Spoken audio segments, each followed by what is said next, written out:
warahmatullahi wabarakatuh.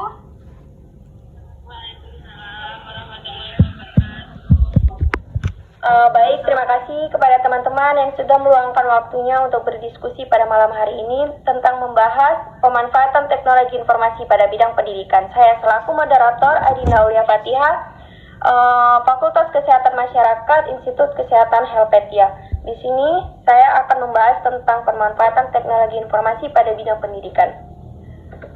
Agenda yang akan kita bahas hari ini adalah pertama, dampak teknologi terhadap pendidikan, kedua, menyiapkan ruang pembelajaran virtual, dan yang ketiga, peran teknologi interaktif dalam pendidikan, dan yang keempat, ada manfaat teknologi interaktif, dan yang kelima, ada pembelajaran jarak jauh dan kelaziman bar, dan yang keenam, ada tren baru yang perlu dipantau. Oke, kita masuk ke slide berikutnya. Di sini kita akan membahas dampak teknologi terhadap proses belajar mengajar. Itu banyak banget. Nah, di sini kita akan tahu definisi dari teknologi itu alat ampuh yang telah mengubah cara guru mengajar dan cara siswa belajar. Di sini juga teknologi memberikan akses ke pendidikan dan akses ke berbagai cara komunikasi dan bekerja sama. Oke, kita akan masuk ke proses belajar mengajar tradisional antara perbedaan proses belajar mengajar teknologi. Ya, kita di sini akan membahas dulu proses belajar mengajar tradisional, yaitu bahan dan alat pembelajaran fisik seperti kertas, pena, dan papan tulis. Di sini kita juga pernah merasakan hal yang belajar secara kertas, pena, dan papan tulis pastinya. Dan yang kedua itu ada akses terbatas ke materi dan informasi pendidikan.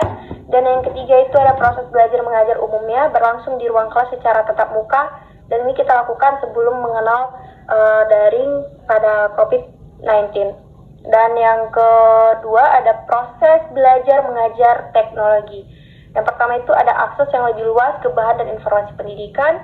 Dan yang kedua itu lebih banyak saluran dan alat yang tersedia untuk komunikasi dan kolaborasi. Dan yang terakhir itu ada memungkinkan jenis pembelajaran yang lebih personal bagi siswa. Oke, kita masuk ke cara mempersiapkan ruang kelas virtual. Di sini tuh ada 5 langkah. Dan langkah pertama itu kita tuh harus memilih sistem manajemen pembelajaran. Ya, yang di situ kita tuh agar dapat memaksimalkan penggunaannya. Dan yang kedua, ada tinjau semua bahan belajar online. Di situ kita harus siap dan ketahui cara menggunakan bahannya. Dan yang ketiga itu ada berinvestasi pada aplikasi komunikasi.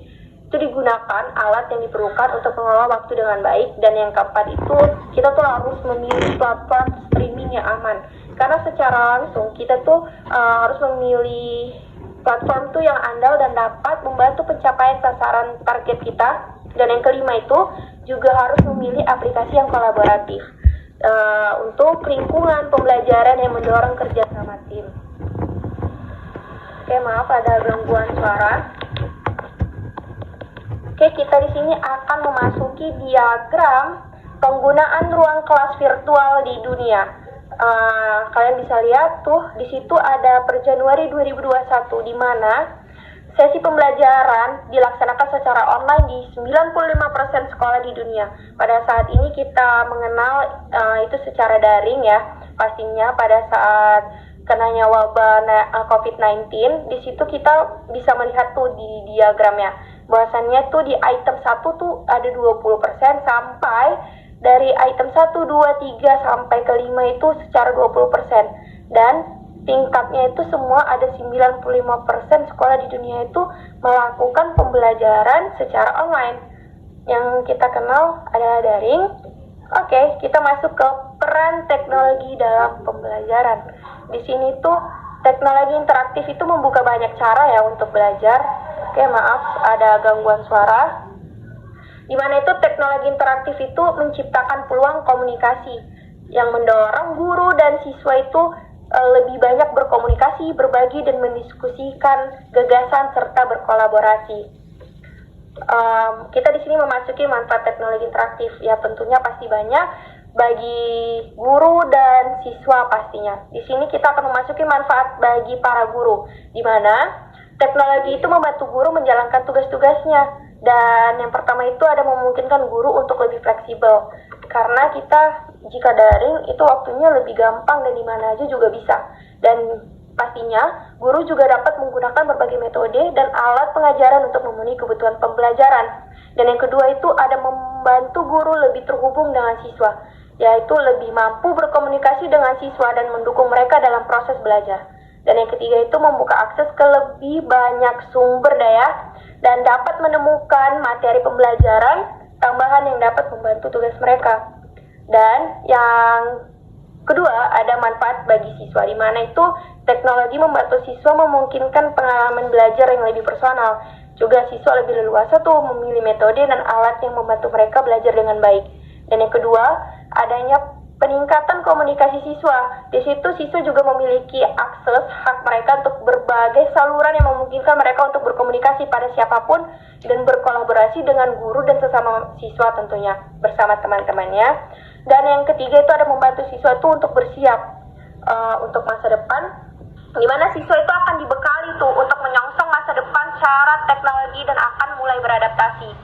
Oke, baik, di sini kita akan memasuki teknologi memajukan siswa. Apakah masa depan pembelajaran ini itu jarak jauh itu kan sangat penting bagi pendidikan saat ini dan memungkinkan akan tetap penting juga tuh di masa mendatang saat sekolah menentukan cara terbaik untuk melangkah lebih maju. Dan sekolah juga dapat menggunakan atau menawarkan kombinasi pembelajaran jarak jauh dan tatap muka. Tapi masih banyak juga ada sekolah yang masih menggunakan daring atau tatap muka ya.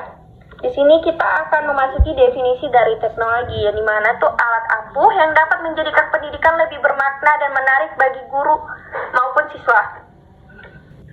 Oke, di sini kita akan memasuki masa depan pembelajaran, di mana ruang kelas daring itu berarti pembelajaran digital untuk semua orang dan pasar global untuk kursus dan sertifikasi praktis, yang dimana di sini kita bisa melalui seminar dan kita nanti mendapatkan sertifikasi yang lebih digital gitu ya. Dan yang ketiga itu ada peningkatan kualitas pembelajaran campuran, dan yang keempat ada tuh naiknya permintaan terhadap program berbasis keterampilan.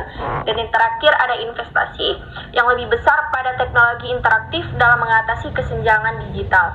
Oke, di sini kita akan membaca tuh pendapat dari David Warlick, yaitu teknologi itu perlu ada di setiap kelas dan dikuasai setiap siswa dan guru, karena ini adalah pena dan kertas zaman ini, dan inilah lensa kita untuk merasakan banyak hal di dunia. Oke, baik, sudah selesai presentasi pada malam hari ini. Terima kasih kepada teman-teman yang sudah mau meluangkan waktunya pada malam hari ini untuk berdiskusi tentang mengenai pemanfaatan teknologi pada bidang pendidikan. Saya akhiri, wabillahi taufiq wal hidayah. Assalamualaikum warahmatullahi wabarakatuh. Waalaikumsalam warahmatullahi wabarakatuh.